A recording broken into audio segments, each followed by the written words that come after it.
السلام علیکم ورحمۃ اللہ وبرکاتہ۔ سامعین گرامی، آج میں آپ کو یہ بتانا چاہتا ہوں کہ اگر کوئی بندہ خواب میں ڈر جائے تو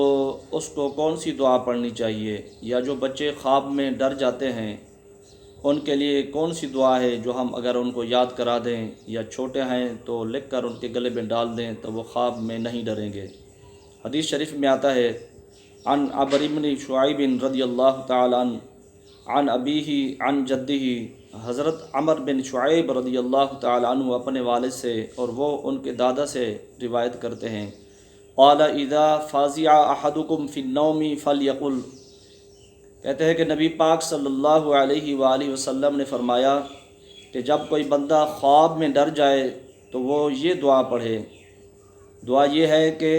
اعوذ بکلمات اللہ التامۃ من غضبہ وعقابہ وشر عبادہ ومن ہمزات الشیاطین وان یحضرون۔ یہ جب دعا پڑھے گا، آقا دو جہاں صلی اللہ علیہ وآلہ وسلم نے فرمایا کہ فإنہا لن تضرہ،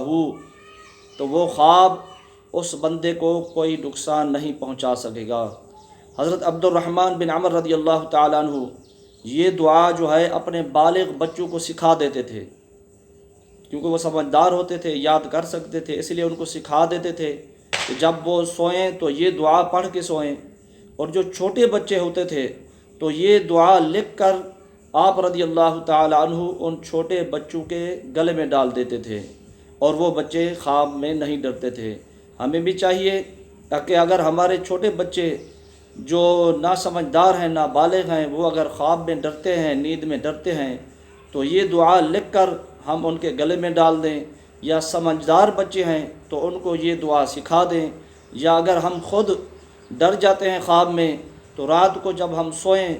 تو یہ دعا جو ہے ہم پڑھ لیں، اور اس سے یہ کیا ہوگا کہ ہم خواب میں جو ڈرتے ہیں اس سے محفوظ ہو جائیں گے۔ اللہ تبارک و تعالیٰ سے دعا ہے کہ اللہ تبارک و تعالیٰ ہمیں ہر قسم کی مصیبت و پریشانی سے محفوظ رکھے، آمین۔